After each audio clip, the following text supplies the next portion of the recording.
Hare Ram, Ram Ram, Hare Hare, Hare Krishna, Krishna Krishna, Hare Hare, Hare Ram, Ram Ram, Hare Hare, Hare Krishna, Krishna, Hare Hare, Hare Ram, Hare Ram, Hare Krishna, Krishna Krishna, Hare Hare, Hare Ram, Ram, Hare Hare, Hare Krishna, Krishna Krishna.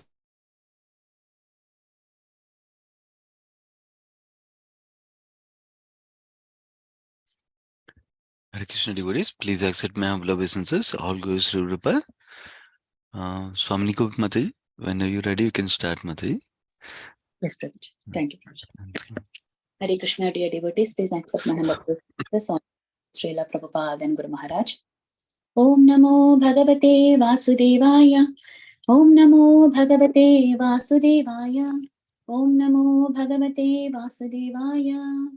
Narayanam Namaskritya Naran Chaiva Narottamam Devim Saraswatim Vyasam Tato Jayam Mudirayet Nashtaprayesha Bhadreshu Nityam Bhagavata Sevayat Bhagavate Uttama Sloke Bhaktir Bhavati Naishtiki Krishnaya Vasudevaya Devaki Nandanaya Cha Nandagopakumaraya Govindaya Namo Namah Namo Pankajanabhaya Namo Pankajamitraya Namaste Pankajangri. Today we are reading from Srimad Bhagavatam, Canto 2, Chapter 10, verse 1 to 13. Bhagavatam is the answer to all questions. Text 1. Sri Sukadeva Goswami said, in the Srimad Bhagavatam, there are 10 divisions of statements regarding the following: the creation of the universe, subcreation, planetary system, protection by the Lord, the creative impetus, the change of manus, the signs of God, returning home back to Godhead, liberation, and samam bonam. Text 2. To isolate the transcendence of the samam bonam, the symptoms of the rest are described sometimes by the Vedic inference, sometimes by the direct explanation, and sometimes by summary explanation given by the great sages. Text 3. The elementary creation of the 16 items of matter, namely the 5 elements, fire, water, land, air, and sky, sound, form, taste, smell, touch, and the eyes, ears, nose, tongue, skin, and mind, is known as sarga, whereas subsequently resultant interaction of the modes of material nature is called visarga. Text 4. The right situation for the living entities is to obey the laws of the Lord and thus be in perfect peace of mind under the protection of the Supreme Personality of Godhead. The manus and their laws are meant to give right direction in life. The impetus for activity is the desire for fruitive work. Text 5. The science of God describes the incarnation of the personality of Godhead and his different activities together with the activities of his great devotees. Text 6. The merging of the living entity, along with his conditioned living tendency, with the mystic lying down of the Mahavishnu is called the winding up the cosmic manifestation. Liberation is the permanent situation of the form of the living entity after he gives up the changeable gross and subtle material bodies. Text 7. The Supreme One, who is celebrated as a Supreme Being or the Supreme Soul, is the Supreme Source of the cosmic manifestation as well as its reservoirs and winding up. Thus, he is the Supreme Fountainhead, the Absolute Truth. Text 8. The individual person possessing different instruments of senses is called the Adhyatmic person, and the individual controlling deities of the senses is called Adhidhaivik. The embodiment seen on the eyeballs is called the Adhibhautik person. Text 9. All 3 of the above mentioned stages of different living entities are interdependent. in the absence of one another is not understood. But the Supreme Being, who sees every one of them as a shelter of the shelter, is independent of all, and therefore he is a supreme shelter. Text 10. After separating the different universes, the gigantic universal form of the Lord Mahavishnu, which came out of the causal ocean, the place of the appearance of the first Purusha Avatara, entered into each of the separate universes, desiring to lie on the created transcendental water, Garbhodaka. Text 11. That Supreme Person is not impersonal and therefore is distinctly a Nara or person. Therefore, the transcendental water created from the Supreme Nara is known as Nara. And because he lies down on that water, he is known as Narayana. Text 12. One should definitely know that all material ingredients, activities, time, and more, and the living entities who are meant to enjoy them all exist by his mercy only. And as soon as he does not care for them, everything becomes non existent. Text 13. The Lord, while lying on his bed of mystic slumber, generated the seminal symbol, golden in hue, through the eternal energy out of his desire to manifest varieties of living entities from himself alone. Thank you very much, Prabhuji. Hare Krishna. Yeah, thank you so much, Madai. Yeah, go ahead, Prabhuji, whenever you're ready. Yeah. Yes, Prabhu. Thank you. Hare Krishna. We just offer a quick prayer. Om Ajnanatimirankasya Jnananjana Salakaya Tatpurum Militam Yena Tasmai Shri Gurave Namaha Namo Vishnupadaya Krishna Prishnaya Bhutale Srimate Bhaktivedanta Swaminiti Namine Namaste Saraswate Deve Gauravani Prasarine Nirvisheta Sunyavadi Pasyapyade Satarine Jai Shri Krishna Chaitanya Prabhu Nityananda Shri Advaita Gadadhara Srivasadi Gaura Bhaktavinda Hare Krishna Krishna Krishna Hare Hare Hare Rama Rama Rama Hare Hare. So we are just reading from Canto 2, Chapter 10, titled Bhagavatam is the answer to all questions. So this section talks about the 10 topics of Srimad Bhagavatam. In just Srila Goswami is talking to Maharaj Pariksit. The first verse is very often quoted by devotees. Just for our purification, I'm going to recite it. Atra sarga visargasta Tanam Postanam Utayaha Manmantare Ishanukata Nirodho Muktirashrayaha. So Srila Sukadeva Goswami, in the first two verses, he is summarizing what are the 10 topics of Srimad Bhagavatam. Well, first is the creation of the universe. And then he's talking about, which is Sarga. And then in Visarga, he's stating the statement of subcreation, the secondary creation. And then Sthanam, the planetary systems, Poshanam, protection, Utayaha, the creative impetus, and Manvantara, changes of the Manus, and Ishanukata, the signs of God, Nirodho, going back home, back to Godhead, Mukti, liberation, and Ashraya, the Samam Punam. Actually, all the 12 cantos are actually divided within these topics, 10 topics of Srimad Bhagavatam. And in the second verse, Srila Sukadeva Goswami is stating to isolate the Samam Bonam, meaning to isolate the Ashraya Vigraha of Srimad Bhagavatam. The symptoms of rest are described by Vedic reference, sometimes by direct explanation and sometimes by summary explanations given by the great sages. So Sri Gaurang Darshan Prabhuji writes in Subodhini series that great devotees describe the other 9 topics through scriptures and stories to impart the highest knowledge of the 10th topic. And what is that 10th topic? That is Ashraya Vigraha, which is the Supreme Personality of Godhead, Sri Krishna, whom we will read or study about in the 10th canto. So in order to describe about him, like even in Padma Purana, there is a reference that the Srimad Bhagavatam from the first canto represents the lotus feet of Krishna.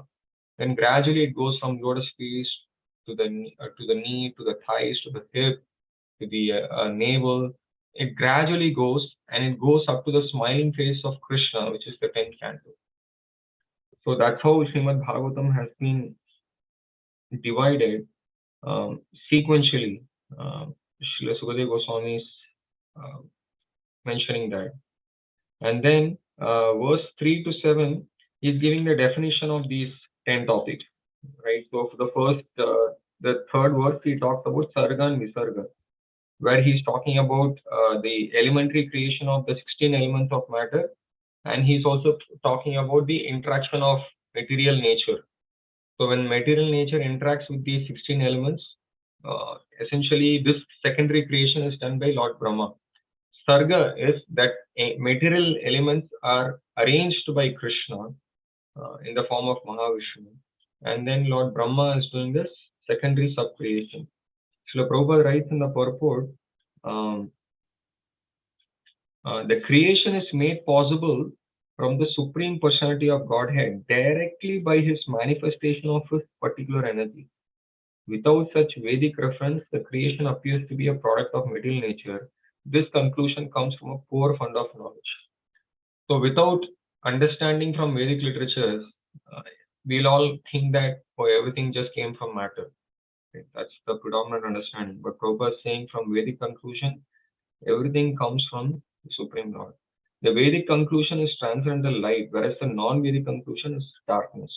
Right? That's why we say, Prabhupada often quotes Jyotir Gamaya, right? Vrityoma Jyotir Gamaya. Otherwise, we are in Tama. Tamasima Jyotir Gamaya. Because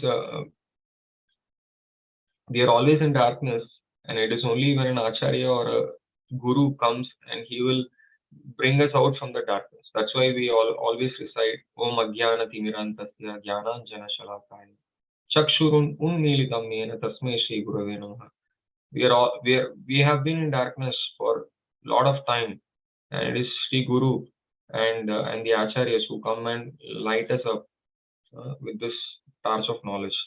And the internal potency of Krishna is identical with Krishna, and external potency is enlivened in contact with the internal potencies.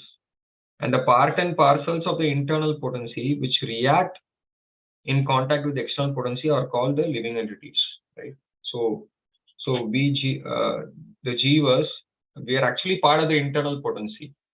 Prabhupada is revealing something very substantial here. Even in the 5th chapter, we read that the living entities are actually we belong to the internal potency of Krishna. We don't belong here. But because we react or we act with the material nature, we want to be separate from Krishna. We are thinking that we belong here, but we actually belong to the internal potency of Krishna, which is the spiritual world.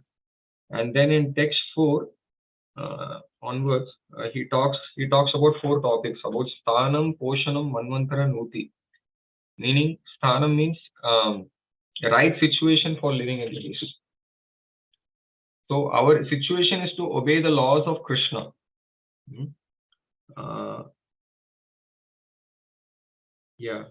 So in the purport, Prabhupada writes, the first Purusha incarnation is Mahavishnu, and second Purusha incarnation is Garbhodakasaya Vishnu, who enters into every universe. And then the third Purusha incarnation is Tirodakasaya Vishnu, who lives as super soul in the universe and maintains the creation generated by Lord Brahma. As such, it is a duty of all conditioned souls to acknowledge the victory of the Lord and thus become pure devotees and live peacefully in this world, where miseries and dangers are always in existence. So we should accept this as a fact and take up to bhakti And the purpose of taking to bhakti, Prabhupada is saying that we should become pure devotees. That should be our goal or aspiration in life, is to become pure by the mercy of Sri Guru. The conditioned souls who take this material creation as the place for satisfaction of the senses and thus are illusioned by the external energy of Lord Vishnu remain again to be subjected to the laws of nature. So for the jivas who don't want to take up the bhakti, we are cast into this material ocean again, where creation and annihilation take place time and again. And then Prabhupada says again in the later portion of the purport, being illusioned by the external energy, they thus become engaged in various types of economic and religious development, forgetting that they are actually meant to going back home, back to God. Right? Krishna's external energy is very powerful, very difficult, impossible, Krishna says in Bhagavad Gita. It's impossible to overcome his energy. This forgetfulness is so strong due to the influence of Maya that conditioned souls do not at all want to go back home, back to Godhead. We don't want to go back home, back to Godhead. Prabhupada saying. By sense enjoyment, they become victims of repeated birth and death, and thus spoil human lives, which are chances for going back to Vishnu. When such a regulative path is accepted, when we actually accept the fact, then the Lord gives all protection to his devotees by his causeless mercy, while the non-devotees risk their own activities to blind themselves in a chain of fruitive reactions. As soon as we take up to bhakti, in fact, Prabhupada writes, I forgot in one of his purports, even a new devotee who sincerely takes to Krishna consciousness, Krishna gives all protection to that person. It is a fact. Because Prabhupada is saying that, so we need to take it as the statement that Krishna gives protection for everyone. It's not think that, oh, Krishna just gives protection for devotees who are practicing and for new devotees. No. Prabhupada is saying anybody who is coming to Krishna consciousness movement and they are chanting, Krishna gives all protection. Sadharma or duty performed for going back home, back to Godhead, and thus becoming his unalloyed devotee. That is our Sadharma. And it is only pious activity, and all others are pretend to be pious, but actually they are not. Right? All the other types of karma are not nitya karma. It is not our eternal occupation. Our eternal occupation, our acharyas explain, our nitya karma is to go back home, back to Godhead and serve Krishna. Everything else is secondary. It is not our actual karma. Other karmas are all to gradually elevate us to the point of this understanding that Jivera Swarupoi Krishyara Nityadas. To come to this point of understanding, one's aim of life should be to go back home, back to Godhead, and not to be subjected to repeated birth and death in the material world by getting good or bad bodies for temporary existence. So we saw that Sthanam, Poshanam, Manmantra, and Uti are covered. So Poshanam means by Krishna's mercy, we perfect our occupational duty, which is Manmantra, and then Uti is desire for fruitive work should be given up. And then text 5, Ishanukata, the signs of God. All the incarnations of the Supreme Lord and his different activities together with the activities of his great devotees, which we will see in the later cantos from 6th canto onwards. The signs of God describes the incarnations of Krishna and his different activities together with the activities of his great devotees. Right? Prabhupada writes in the purport, people in general have a tendency to learn history. Right? Everyone wants to learn something and narrations of different people. But due to lack of knowledge in the science of Godhead, they are not apt to study the history of incarnations of the personality of Godhead. The merciful Lord, out of his causeless mercy, descends to various planets in the material world and acts for salvation of the conditioned souls.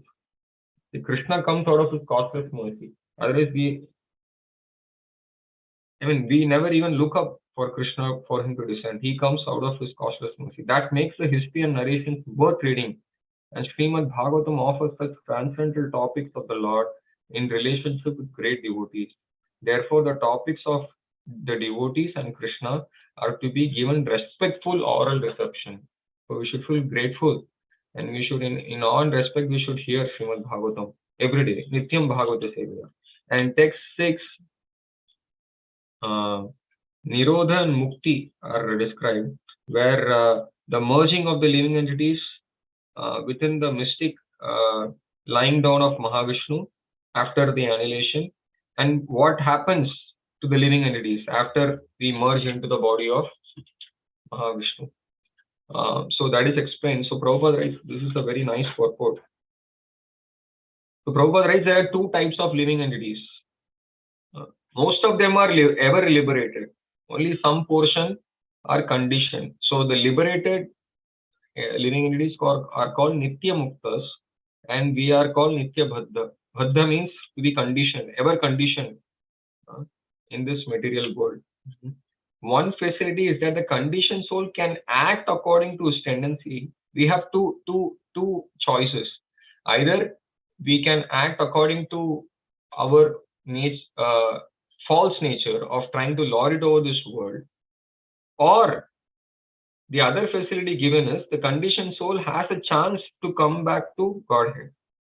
Two choices only. But most of the conditioned souls we try to enjoy, but after the cosmic manifestation is wound up, most of the conditioned souls merge into the existence of Mahavishnu, lying in mystic's number, to be again created in the next creation. Again we come back. But some of the conditioned souls who follow the transcendental sound in the form of Vedic literatures and are thus able to go back home, back to Godhead, attain spiritual and original bodies after quitting the gross and subtle bodies. So Prabhupada is saying transcendental sound in the form of Vedic literatures. Right? The Srimad Bhagavatam is a transcendental sound vibration.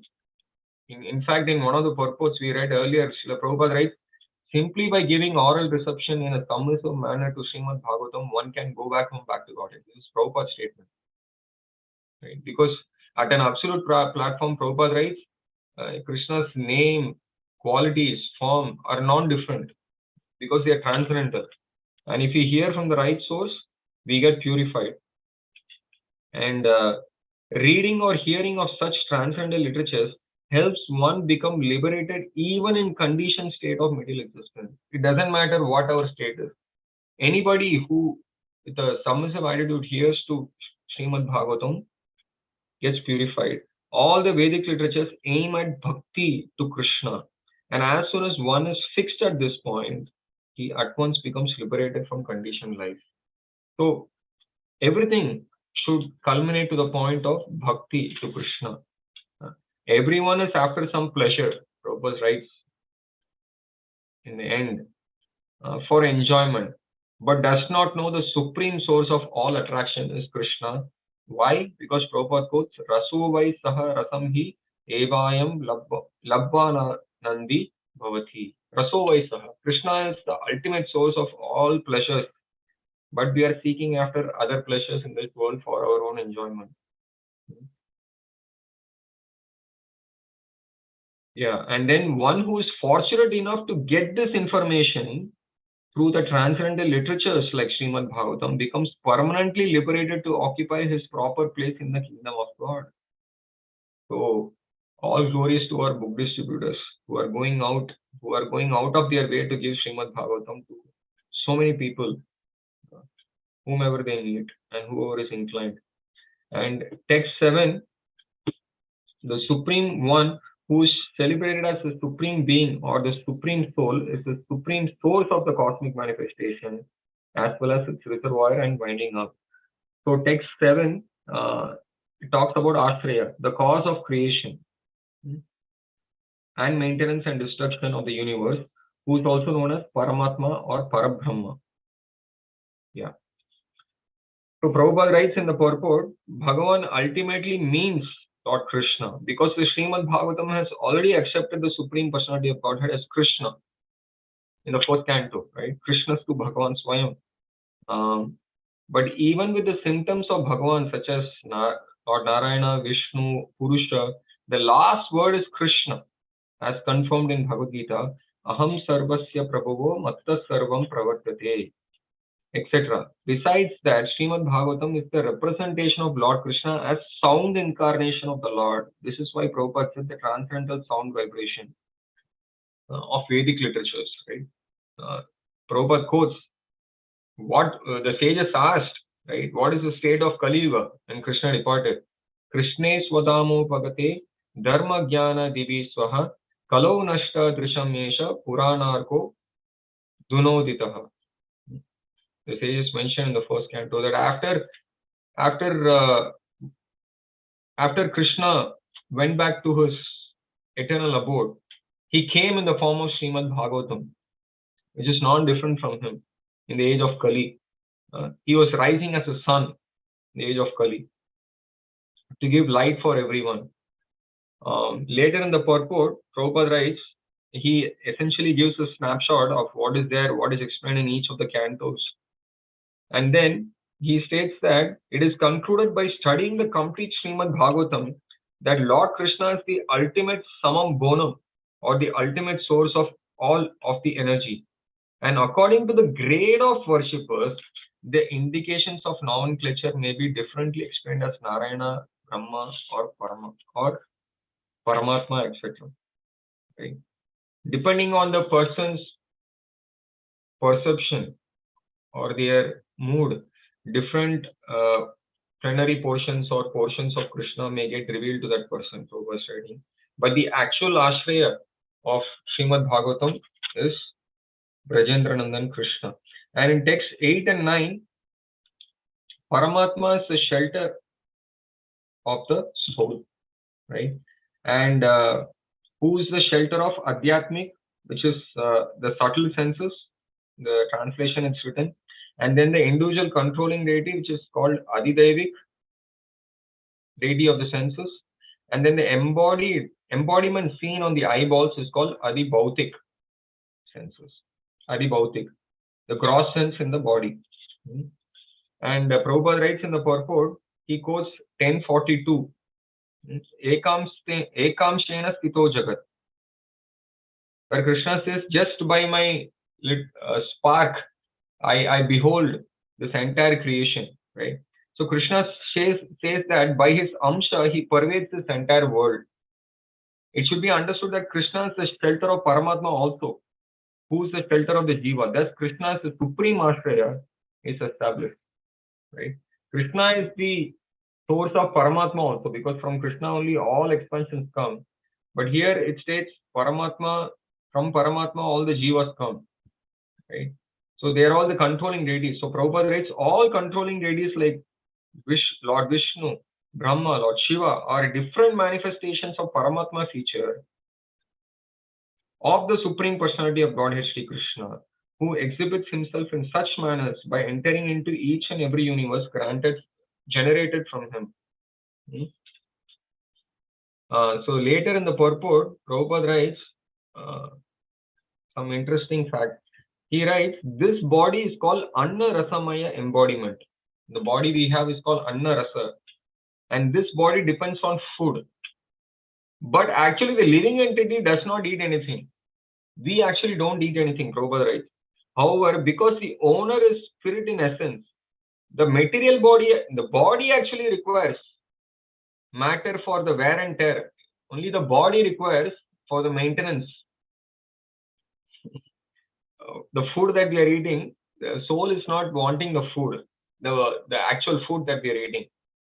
Of course, prasadam feeds the soul also, but Prabhupada saying the natural food that we are eating is not needed by the soul. Therefore, the distinction between the living entity and the controlling planetary deities is the Anna Rasamaya body. Prabhupada then gives the analogy, the sun may have a gigantic body and the man may also have a smaller body. Both are bodies. But all these visible bodies are made of matter. Both are made of matter. Nonetheless, the sun god and the living entities, like us, individual people, are related as controller and controlled as the same spiritual part and parcels of Krishna. We are all part and parcels of Krishna. As such, we are all living entities. So the point Prabhupada is making in this purport is that something for us to contemplate. The purpose of all this Ekadashis and Janmashtami festivals is to feed our soul. The purpose of fasting is, Prabhupada writes in Nectar of Devotion, the purpose of Ekadashi is to get as much as closer as possible to Krishna, is to feed our souls as much as possible. Purpose of Ekadashi and these festivals is not just for the sake of fasting. How much are we able to feed our soul in the form of Shravanam, Kirtanam, Smaranam, and Archanam?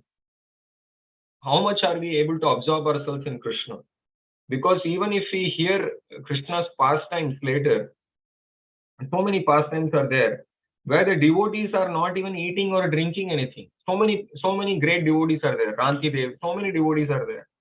Where they just to serve Krishna, just for remembering Krishna, they are not worried about eating or drinking only. Because they are nourished simply by remembering Krishna. That is the standard that the exalted devotees are setting. And then in text 9, the same principle, Prabhupada writes in the purport that the ultimate source of all interdependence is the supreme truth or Paramatma, the super soul, who is not dependent on anything. He is only dependent on himself, and thus he is the supreme shelter of everything. Although Paramatma and Brahman are subordinate to Bhagavan, because Bhagavan is Purushottam, he is the source of super soul or Paramatma also. Krishna is the source of everything. And then Prabhupada writes later in the purport that in the 4th chapter, Arjuna, the Jiva soul, is represented as forgetful of his many previous births, but the Lord as a super soul is never forgetful. Prabhupada reminds us from the 4th chapter where he tells to Arjuna that you may have forgotten everything, but I know all your previous births. Krishna tells to Arjuna. And Prabhupada quotes that verse, Vedaham samititani vartamani cha Arjuna, bhavishyani cha bhutani maham tu vedana kashtana. Where Krishna says that I remember past, present and future of everyone. Right? Then Prabhupada states, having said this, even such a person or an individual soul as Arjuna could not remember his past deeds, although he was always with Krishna. Arjuna is always with Krishna, but even he cannot remember his past deeds. Then what can that tiny, ordinary man like us falsely claim to be one with the cosmic consciousness? How can we claim that we are all gods? We are all one with God. Where I cannot even remember what I did yesterday or a few days ago. We cannot even remember our past, present, and future, Prabhupada says. And then text 10, Mahavishnu, Lord Mahavishnu, he enters into every universe as Garbhodakashaya Vishnu. And he creates the Garbhodaka water. This is a very interesting purport. Prabhupada writes in the purport that why we have to study all these things. Why not just go and study the 10th canto or about Krishna's pastimes in Vrindavan or Mathura? Why not? Why we study about all this creation, maintenance, annihilation and everything? Prabhupada writes, such pastimes of Krishna are very conducive to the hearers for self-realization in the field of bhakti. Very conducive. Because without really understanding the greatness of Krishna and understanding about the creation, where we came from, we cannot really appreciate the true pastimes of Krishna later in the 10th canto. Prabhupada gives Srila Vishwanath Chakravarti Thakur's response for such a question. Why not just relish Krishna's pastimes in Mathura Vrindavan? Srila Vishwanath Chakravarti Thakur mentions that the pastimes of Krishna and Vrindavan are meant to be relished by advanced devotees of Krishna. Neophyte devotees like myself will misunderstand such supreme transcendental activities of Krishna, and therefore the Lord's pastimes in the material sphere, meaning all the expansions of Krishna, right, within this creation, maintenance, and destruction are very relishable by the mundane devotees of Krishna. It is relishable when we are not purified yet. To really understand the true pastimes of Krishna, we must study from the first canto onwards. Prabhupada is saying this is our Acharya's opinion, so we cannot deny that. As the yoga system mainly is based on bodily exercises, which is meant for a person who is too much attached to bodily conception of existence. Similarly, Lord's pastimes related to creation and destruction of the material world are for those who are too materially attached. Because when Srila Sukadeva Goswami was speaking Srimad Bhagavatam to Maharaj Parikshit, there were different kinds of sages sitting in front of him. Not everyone were directly inclined to bhakti to Krishna. So Srila Sukadeva Goswami, being an expert guru, right? Guru is very expert. When we see all the great devotees and pure devotees of Krishna, Srila Narad Muni and so many, Srila Prabhupada, right? Wherever they went, now his disciples, wherever they go, they speak according to time, place, and circumstance. It is not always just Leela. Right? When they go and they speak according to time, place, and circumstance. This is the proof for that. And one should not be amazed by the mechanical arrangement of the complicated engine or dynamo, but one should praise the engineer who creates such wonderful working machine, which is Krishna. So we must understand the creation aspect of this world and Krishna's expansions also. Prabhupada writes later in the purport, again he comes to the same point. Lifting a mountain at the age of 7 years, Krishna, and marrying 16,000 wives in the prime of his youth are some of the examples of Krishna's infinite energies. But Prabhupada writes, but the Mudas, after seeing them or hearing about them, decry them as legendary and take the Lord as one of them. This is what Krishna mentions, right? Avajananti Mamura. Prabhupada quotes that verse in the purport. That just by hearing all these things, people think, oh, Krishna is some ordinary person. Oh, let me also imitate. So what's so wrong about marrying so many wives or trying to do superhuman tasks? I may not be able to lift a hill, but I may be able to lift a heavy weight or something like that. So I'm as good as Krishna. This is what people think.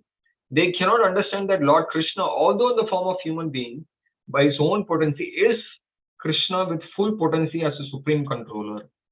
So because we don't understand Krishna, what to speak of us, we will see in the later cantos, even when Krishna was present, many people, by seeing Krishna, thought he was a normal human being.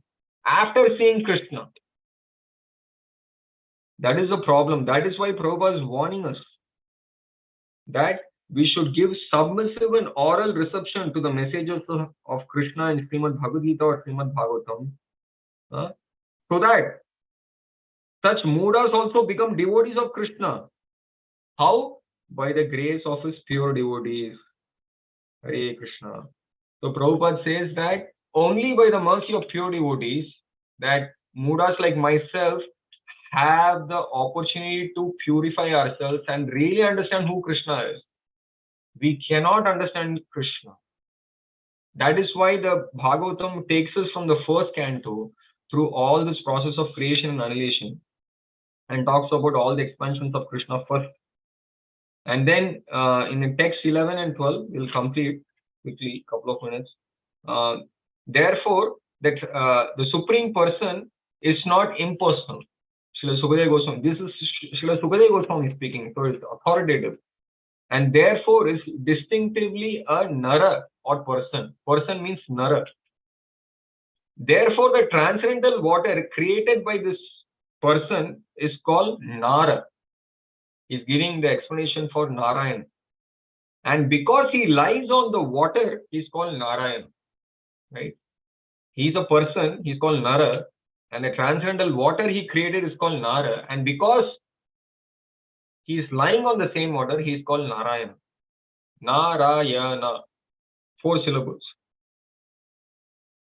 And then text 12, it mentions that all the elements like dravya, physical elements, karma, action, time, kala, swabhava, living entities, right? And the jivas, all are existing only by Krishna's mercy. We cannot exist separately. Srila Sukadeva Goswami is saying. So we are not independent. We are always dependent on Krishna. But Prabhupada writes in the purport, because we are trying to falsely enjoy, we think that I am separate from Krishna. I can do whatever I want. But that is not possible. We are falsely thinking to be enjoyers, trying to imitate Krishna. As such, the spiritual enjoyment by the living entity in the material world is false. But our actual nature is pure when we become servants and we are associates giving enjoyment to Krishna. So whatever we are doing, Prabhupada says, Anukulyena Krishna Anushilanam Bhakti Uttama. Uttama Bhakti means giving enjoyment to Krishna. Right? I am offering a flower to Krishna. Let me offer some fragrant flower to Krishna so that he enjoys. Right? Let me make some bhoga that Krishna will like, not for my gratification. Oh, I like to eat this. Maybe in initial stages will be like that. But Uttama Bhakti, Prabhupada states that we have to do everything for the enjoyment of Krishna. For this attainment of liberation from material clutches, the Lord creates this material world, maintains it for some time, and then annihilates it. He wants us to revive by the mercy of Sri Guru and Acharyas and come to this understanding that our actual position is to become Das. Srila Vishwanath Chakravarti Thakur mentions, or Acharyas say, that the greatest title in this world that we all have to aspire for is to become Das. It is very easily given to us. That is why at least people like myself don't really realize that fact until I get smashed with Krishna's energy. The greatest title is to become Das. This is the verdict of our Acharyas. And text 13, Srila Prabhupada writes, the Lord desiring to manifest varieties of living entities. Now the Virat Purusha is explained again in this verse. He is lying on the mystic slumber, and at the end of each millennium, Prabhupada quotes 9th chapter, the universe is created and annihilated, and again it's wound up, and again it's being created again. At the stage of non-manifestation, the living entities remain potent in the Lord. Right? We after the universe is wound up, we go and merge into Mahavishnu, and then when again the creation has to happen, we are set loose in the cosmic manifestation in terms of different desires under the mode of material nature. So whatever desires we had before we got wound up, before the universe was annihilated, the same desires are still there within our consciousness because the subtle body is still there. That is why whatever desires we create within our consciousness is very important. And all those desires are again, based on our desires, we again get a material body. And Prabhupada writes, the liberated living entities, however, in Sanatan manifestation are unconditionally surrendered souls, and therefore they are not subjected to conditions of creation annihilation. Right? All these pure devotees, they are not conditioned to creation annihilation. So this creation takes place by the glance of Krishna from his bedstead of mystic slumber. And thus all the universes and the Lord of the universe, Brahma, are again and again manifested and annihilated. All the jivas, unless and until one becomes a pure devotee of Krishna, we are again and again tossed up within this material world. Text 14 onwards will be continued tomorrow. We'll stop here. Sorry for taking slightly over time. Grandraj Srimad Bhagavatam ki jai. Jagat Guru Srila Prabhupada ki jai. I'm offering my respectful obeisances to all the Vaishnava devotees of the Lord. Vancha kalpatarubhyascha kripa sindhubhya evacha patitanam pavanebhyo vaishnavebhyo namo namaha. Ananta Koti Vaishnava Vrinda ki jai. Jagat Guru Srila Prabhupada ki jai. Hare Krishna. Thank you so much, Prabhuji, for a wonderful class. Hare Krishna, Prabhu. Hare Krishna. Thank you, Prabhuji. Hare Krishna. Thank you very much,